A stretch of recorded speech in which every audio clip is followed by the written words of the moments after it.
Hey guys, welcome back to the channel. So today I got a bunch of stuff in the mail. I'm getting ready to put the car on ethanol fuel. So in order to do that with a Gen 1, you need injectors and a Gen 3 manifold and a fuel system that will support ethanol, because it's a harsher, it's alcohol, so it's a harsher fuel. You can't just have rubber fuel lines. So everything showed up today. I got 8 AN PTFE lines for the feed, 6 AN PTFE lines for the return, Ditchworks DW 415 liter per hour fuel pump, so plenty of pump to push that stuff. The injectors I'm gonna purchase directly from Kessel's Tuning, because he can give me a better deal than what I can buy them directly from Ford from shipped. He was gonna ship them to me for cheaper than what they retail for, so it's just a no-brainer to just buy them from him. So after talking to Bill, what I'm gonna do is get everything pretty much ready, like fuel system wise, and then I'm gonna drive the car over to his shop and buy the injectors, throw them in my Gen 3 manifold. I have it sitting right here, and then drain my gas tank, drain the 93 out, and put E85 in it and have him tune it right there on the spot right after I buy the injectors. So that's the plan, but I'm not gonna be ready to go over there and get it tuned until I get the fuel system and everything in the car, and I don't really want to do that quite yet. So I've got some time, so I figured why not, if I'm gonna put this manifold on it and go full bolt on, why not get the most out of it and port the manifold? So I have, a Dremel set and every little tool you could possibly imagine, rasps and all these different bits. So I looked up how to port a manifold, and I have all the tools that people use to port manifolds, and you're just removing plastic from the inside of the manifold. Any parts that aren't smooth or the spots where it's thicker than it could be, you're just removing all that. And then I think when I'm done, I'm gonna sand it with some 400 grit to get it nice and smooth, and then I'm gonna hit it with my propane torch just for a second, just to flash the plastic so that it'll go right back to being smooth. It won't have, most people when they port manifolds, it's still, the texture of whatever grit sandpaper they last sanded it with.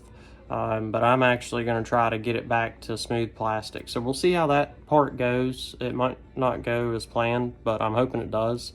So we'll see. But I'm going to get started porting the manifold. That's what this video really is. So with the Gen 3 manifold, the design's really good. But you can see here, just on the throttle body alone, there's all these fins. So all these fins are going to come out. And then I don't know if you can see, but back inside of here, there's another lip right here that comes down, that's off of this edge here. There's like a 2 or 3 inch lip it's about a 1/2 inch lip that comes down right here. And then I can smooth out a lot of this where it comes in, and then smooth out the bottom in here. So there's a good bit that can come out. I do want to show you the rest of my fuel system.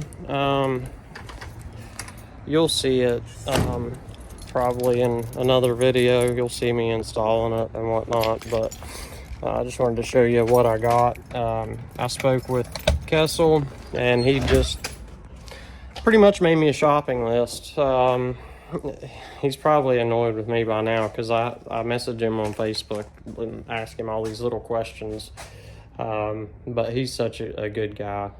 He has no problem, it seems like, taking a couple seconds to answer all my little questions. But we got these MMR IMRC lockouts, CMCV runner control lockouts. So I could have made my own, but I figured it'd be cool to have the MMR little parts on it.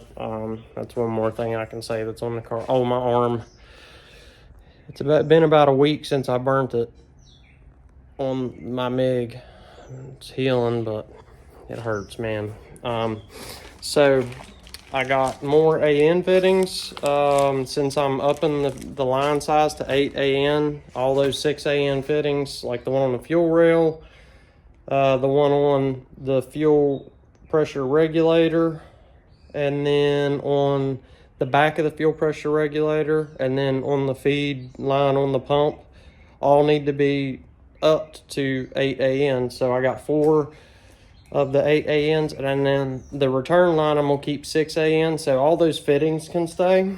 But I am gonna be removing the actual rubber line and putting 6 AN PTFE. So I got a 10-foot 6 AN kit, and then a 20-foot 8 AN kit. So I'm gonna do 8 AN feed, 6 AN return. So essentially half-inch feed, 5/16 return. Evil Energy. This is like an Amazon brand, but it's good quality stuff. This is like the 4th or 5th time I bought. Like my catch cans are Evil Energy. All of my fuel lines and fuel fittings and all that jazz are all Evil Energy, and I haven't had any problems out of them. Knock on wood. Everything's been great with the Evil Energy stuff so far. So I'd suggest it at this point. I'm going to be selling my whole fuel system because when my fuel pump went bad, I thought it was the regulator. So I have 2 extra regulators on the shelf, and then I'm going to have all these lines and CJ's Pony Parts. You know, they replaced that pump for me, so I have a brand new Walbro 255 right here, and I have that Walbro 190. So I think I'm gonna post a brand new Walbro and all pre-made fuel lines in the Coyote swap page, and somebody will get a heck of a deal on a pump gas fuel kit. So I've showed you all the PTFE, the lockouts, and then per Billy Kessel's recommendation, I got Deechworks. I don't know if that's how you pronounce it. DW 415 liter per hour pump. So I should be good. Even when I go boosted, I'm gonna have enough. Like I'm going overkill with the fuel system now, so that later I'm good. I ain't got to mess with it. With the 8 AN feed and 6 AN return and a 400 liter per hour pump and the 80-pound injectors I'm buying, when I buy a blower, my fuel system is already enough to blow the car up. So I'll be able to throw as much boost as I want at it with the fuel system that I'm going to have. I'll be able to crank it up to, close to 800 if I want to, but I'm not going to push it that far. I want the car to live a long time, so I doubt I'm going to push it past mid-6s. But I'm hoping that with the ported manifold and everything that we're doing here, we can get close to 500 naturally aspirated. That's the goal. I doubt I'm going to crest 500, but I think I'll be within 20. I'm hoping to get into the 470 range. Yeah, DW 400, 8 AN feed, 6 AN return, all the fittings, the MMR lockouts. The fuel system's going to be good to go. I'm going to start porting the manifold. I'm going to show y'all how I do it so that y'all will know yourselves that you ain't got to pay some shop hundreds of dollars to sand down plastic. It really is that simple. You're sanding down plastic, but to each their own. Some people would rather just pay and have it done, and I respect that. There's some things I won't touch too, like the rear diff. I ain't messing with that, but anything else on the car, I'm doing it. But yeah, I'm gonna get started with the porting. I already started grinding one little spot, and then I stopped because I wanted to pick up and explain to y'all what's going on. But I'll flip the camera around and show you what I'm starting on, and then we'll go from there.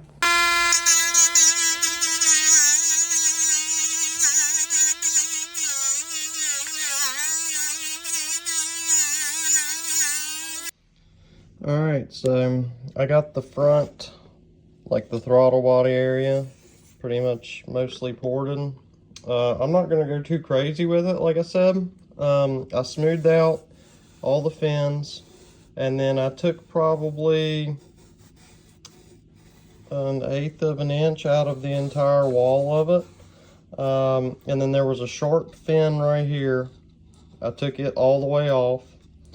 And then where this port comes in, the plastic was like out to here. So I took it all the way out. I'm still gonna take some more out right here to smooth that out completely.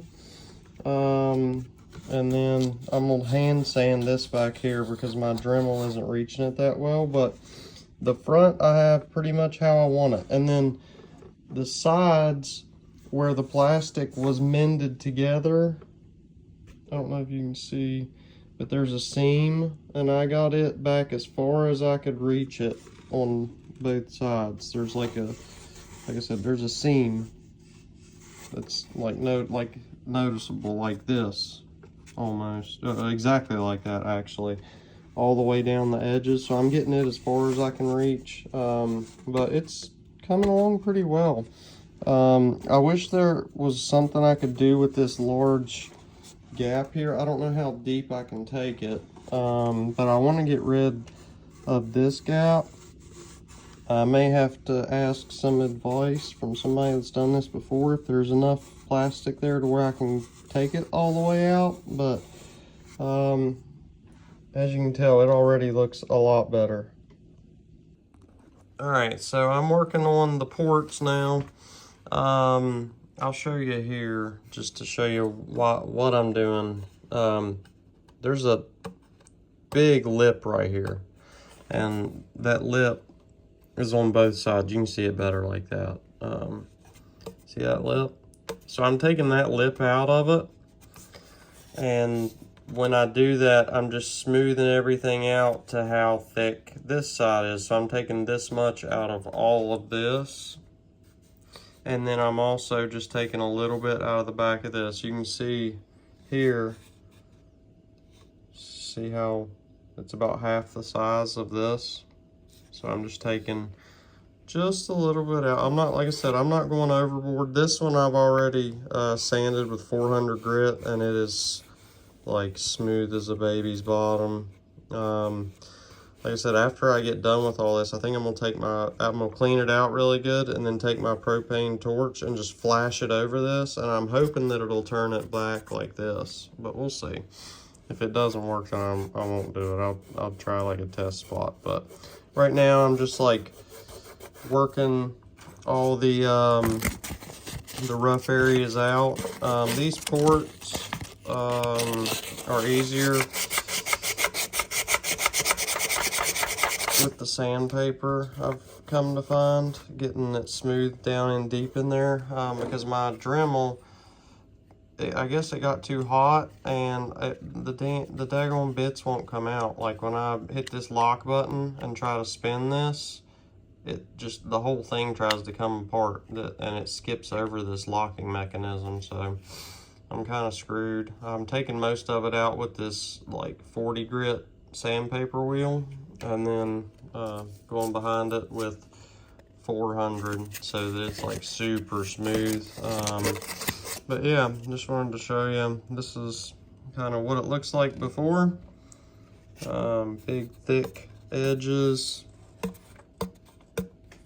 and then the IMRC flaps are here. I'm not touching those because I don't know if I'm supposed to touch them or not when porting, but those flaps move. But I'm gonna be removing these actuators and locking them out, so I just don't want to mess with them.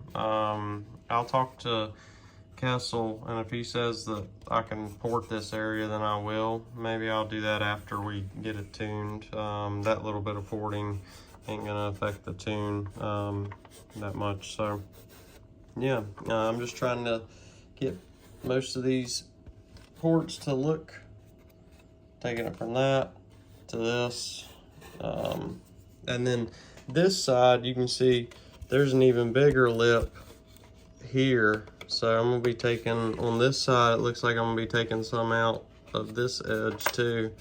Well, not all of them are like, see, not every port's the same. That's why this porting is gonna make a difference. Every port is a little bit different, and I'm smoothing them all out to where they're all gonna be the same. So, yeah, moving right along. Not gonna go too overboard with it, just kind of smoothing everything out. All right, guys, so I'm working on through it. Nothing is in its final form. I just wanted to kind of show you how it looks after the initial 60 grit sanding to take out most of the plastic. And then of course we're gonna go over it with 220 and then 400, but just a general idea. This is the intake port before it's ported at all. There's large crevices here that's about 1/8 of an inch thick actually, and you can see the walls are much wider. And then, for instance, I've still got to even all these out. I'm going to make them all about like this. Everything is nice and smooth all the way down in here. The only thing I didn't touch was the actual IMRC flaps. Everything else I smoothed out as best I could. All the way down as far as my Dremel would reach. And then, you know, I go behind it and hit it with the sandpaper, and it smooths out all like those little bumps you see there. Most of that will just come off if you wipe your finger on it. Yeah, I understand why they charge so much for this, because this is time consuming. So I can definitely understand why they charge a couple $100 for a port job. I've got at least an hour and a half invested into just getting the rough material out. And just for my own amusement, oh no, I just emptied it on the floor. I've been emptying all the plastic into here because I wanted to see how much plastic I actually took out in the end. I accidentally just emptied it on my floor. Oh no. Something bad always happens when I pull my camera out. It never fails. Yeah. Just wanted to show you, this is the last port that I haven't touched. So I just wanted to give you a side-by-side comparison before I go any deeper into it. And then the throttle body, I was able to get it out really well. I've already sanded it with 400 grit.